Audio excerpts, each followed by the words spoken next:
Hello farmers, இன்னைய வீடியோவில் எதை பற்றி போகிறோம்னா, மல்லி செடிக்கு ஒவ்வொரு பூஞ்சொற்று முடிந்த பிறகும் என்னென்ன பயோஸ்டிமுலன்ட்ஸ் எல்லாம் பயன்படுத்தலாம் அப்படிங்கிறத பற்றியும், எவ்வளோ அளவு பயன்படுத்தலாம் அப்படிங்கிறத பற்றியும் தான் இந்த வீடியோவில் தெளிவாக பார்க்க போகிறோம்.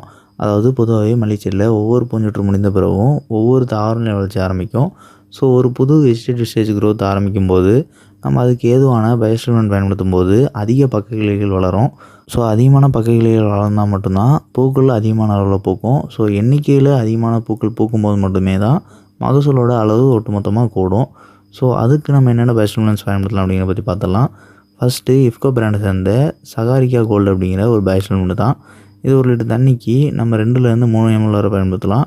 அண்ட் இது ஒவ்வொரு வெஜிடேட்டிவ் ஸ்டேஜ் க்ரோத் ஆரம்பிக்கும் போதும் நம்ம ஒரு முறையோ இல்லைனா 2 முறையோ கூட பயன்படுத்தலாம். இதனால் மல்லி செடிக்கு எந்த ஒரு பாதிப்பும் ஏற்படாது.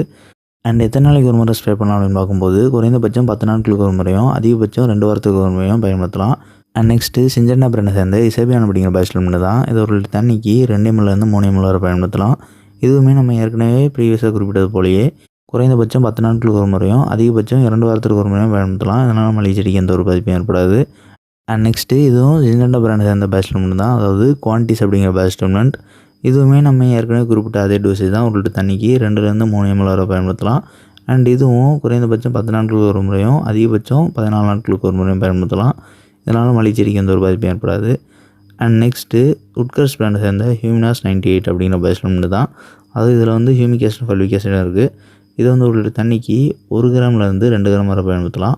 அண்ட் இது எத்தனை நாளைக்கு ஒரு முறை பயன்படுத்தலாம்னு பார்க்கும்போது நம்ம ஏற்கனவே குறிப்பிட்டது போல் குறைந்தபட்சம் 10 நாட்களுக்கு ஒரு முறையும் அதிகபட்சம் 14 நாட்களுக்கு ஒரு முறையும் பயன்படுத்தலாம். இதனால் மல்லி செடிக்கு எந்த ஒரு பாதிப்பும் ஏற்படாது. அண்ட் நெக்ஸ்ட்டு மல்டிப்ளெக்ஸ் பிராண்டை சேர்ந்த மகாபால் அப்படிங்கிற பயோஸ்டிமுலன்ட் தான். இது 1 லிட்டர் தண்ணிக்கு 2 ml-லேருந்து 3 ml அப்படிங்கிற விதத்தில் பயன்படுத்துகிறோம். அண்ட் இதுவும் நம்ம ஏற்கனவே ப்ரீவியஸாக குறிப்பிட்டது போல் குறைந்தபட்சம் 10 நாட்களுக்கு ஒரு முறையும் அதிகபட்சம் 14 நாட்களுக்கு ஒரு முறையும் பயன்படுத்தலாம். இதனால் மல்லி செடிக்கு எந்த ஒரு பாதிப்பும் ஏற்படாது. அண்ட் நம்ம குறிப்பிட்டிருக்கக்கூடிய இந்த பயோஸ்டிமுலன்ட்ஸில் நீங்கள் ஒவ்வொரு பூஞ்சொற்று முடிந்த பிறகும் 2 ஸ்ப்ரே கொடுக்கலாம். அதாவது எந்த ஒரு பயோஸ்டிமுலன்ட்டாக இருந்தாலும் சரி நீங்கள் 2 ஸ்ப்ரே நம்ம குறிப்பிட்டது போல் 10 நாட்களுக்கு ஒரு முறையோ இல்லைனா 2 வாரத்திற்கு ஒரு முறையோ தொடர்ச்சியாக கொடுக்கலாம். அப்படி இல்லைனா வேறு பயோஸ்டிமுலன்ட் கூட பயன்படுத்தலாம்.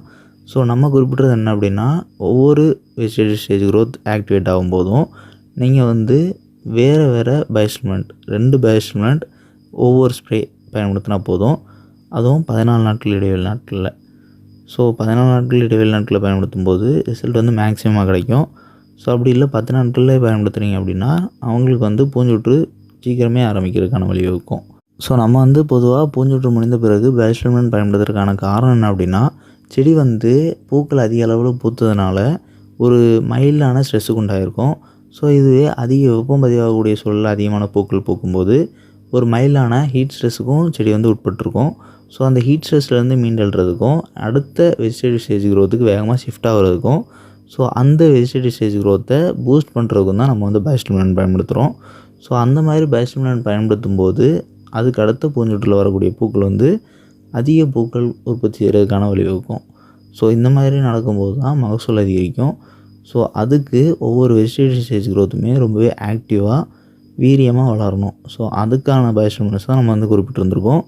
ஸோ நீங்கள் மல்லி செடி விவசாயம் பண்ணுறீங்க அப்படிங்கிற பட்சத்தில் உங்களுக்கு ஒவ்வொரு பூஞ்சொற்று முடிந்த பிறகும் அடுத்த தாவர வளர்ச்சி ஆரம்பிக்கும் போது ஏதாவது ஒரு பயோஸ்டிமுலன்ட்டை 2 முறையோ இல்லைனா வெவ்வேறு பயோஸ்டிமுலன்ட்டை 1 முறையோ ஸ்ப்ரே பண்ணுங்கள்.